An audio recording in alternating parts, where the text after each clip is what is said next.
आवाज आपकी, खबर हमारी। आप देख रहे हैं न्यूज 24 उल्लासनगर। राज्य के उप मुख्यमंत्री देवेंद्र फडणवीस द्वारा महायुति के उम्मीदवार के रूप श्रीकांत शिंदे की घोषणा करने के बाद कल्याण पूर्व के भाजपा विधायक गणपत गायकवाड़ के समर्थकों ने विरोध जताते हुए समर्थन नहीं करने की बात कही थी, जिसके बाद श्रीकांत शिंदे गुट में खलबली मच गई। इस संबंध में रविवार शाम को विधायक गणपत गायकवाड़ के कार्यालय में जिलाध्यक्ष नाना सूर्यवंशी की अध्यक्षता में प्रेस वार्ता का आयोजन किया गया, जिसमें उन्होंने कहा कि एक बार फिर से नरेंद्र मोदी को प्रधानमंत्री के रूप में देखना है। इसके लिए महायुति के सभी उम्मीदवार को विजयी बनाना है।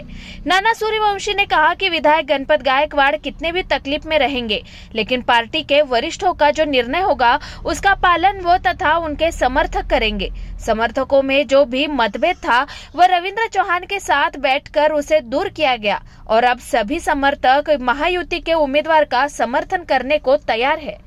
या मतदार संघामध्ये भारतीय जनता पक्षाचा उमेदवार असावा अशी कार्यकर्त्यांची सर्वदूर भावना होती आणि त्याप्रमाणे या ठिकाणी कार्यकर्त्यांनी आपल्या भावना व्यक्त केल्या होत्या आणि मी कालही आपल्याला सांगितलं होतं की अशा पद्धतीची भावना व्यक्त करणं काही गैर नाही, परंतु कालच देशाचे पंतप्रधान माननीय नरेंद्रजी मोदी साहेब यांना पुन्हा एकदा पंतप्रधान करण्यासाठी महाराष्ट्राचे लाडके मुख्यमंत्री एकनाथजी शिंदे साहेब, भाजपाचे नेते आणि उपमुख्यमंत्री देवेंद्रजी फडणवीस साहेब, त्याचबरोबर दुसरे उपमुख्यमंत्री अजितदादा पवार साहेब यांच्या नेतृत्वाखाली महाराष्ट्रामधून महायुतीचे 45+ उमेदवार निवडून आणण्याचे जे काही पक्षांनी सर्वांनी मिळून ठरवलेलं आहे आणि त्याचाच एक भाग म्हणून या कल्याण लोकसभेतून देवेंद्रजी फडणवीस साहेब यांनी कालच डॉक्टर श्रीकांत शिंदे यांच्या उमेदवारीची घोषणा केलेली आहे। आम्ही त्या घोषणेचं स्वागत करतो, कारण राष्ट्र प्रथम, नंतर पक्ष आणि शेवटी स्वतः या उक्तीप्रमाणे भारतीय जनता पक्षाचे सगळे कार्यकर्ते काम करतात आणि त्या उक्तीप्रमाणे काम करत असताना त्याला गणपतशेठ गायकवाड हे सुद्धा अपवाद नाहीत। गणपतशेठ गायकवाड हे स्वतः किती अडचणीत असले तरी त्यांनी देवेंद्रजींनी जी काही भूमिका घेतलेली आहे त्या भूमिकेनुसार त्यांच्यावरती प्रेम करणारे भारतीय जनता पक्षाचे शेकडो कार्यकर्ते त्या कार्यकर्त्यांसाठी संदेश दिलेला आहे।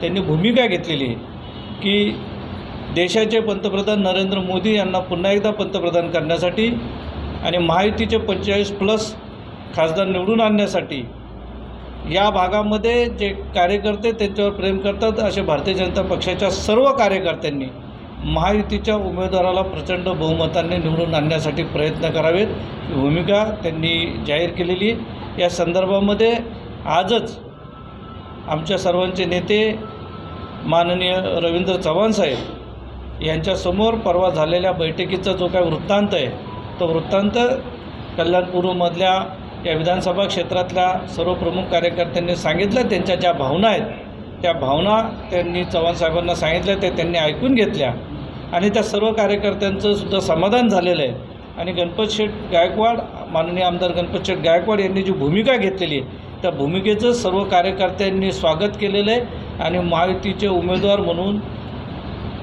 डॉक्टर श्रीकांत एकनाथ शिंदे यांना प्रचंड बहुमताने निवडून आणण्यासाठी भारतीय जनता पक्षाचे गणपतशेठवर प्रेम करणारे सर्व कार्यकर्ते पूर्ण ताकदीने काम करतील, ही जी भूमिका गणपतशेठ गायकवाड यांनी घेतली आहे त्या भूमिकेला स्मरून सर्व कार्यकर्ते या ठिकाणी काम करतील। सर, गणपत गायकवाड यांचे समर्थक गुंड आहेत, भाजपचे कार्यकर्ते नाही। दीपेश म्हात्रे यांनी मागणी केली की गणपत गायकवाड यांची हकालपट्टी करावी, तर या मागणीला तुमच्या काय प्रत्युत्तर असेल दीपेश म्हात्रेंना?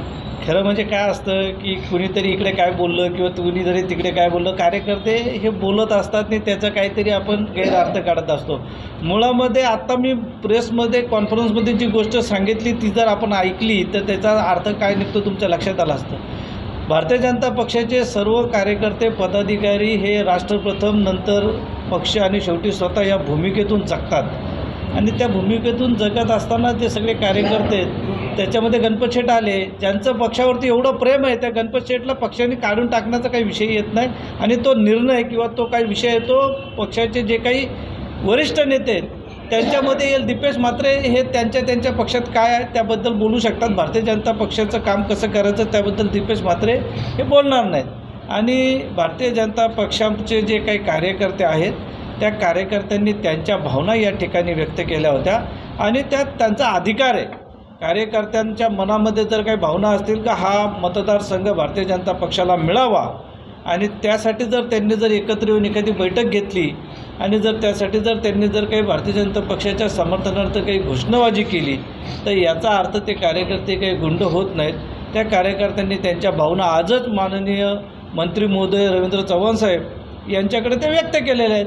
आणि मी काल आपल्याला सांगितलं जिल्हाध्यक्ष या नात्याने की अशा भावना जर कुणी व्यक्त केल्या किंवा एखादा मतदारसंघ आपल्याला मिळावा असं कुठल्याही पक्षाच्या कार्यकर्त्यांना वाटतं, जोपर्यंत निर्णय होत नाही तोपर्यंत त्या मतदारसंघामधून आपला उमेदवार असावा अशी भावना व्यक्त करणे यात काहीच गैर नव्हतं.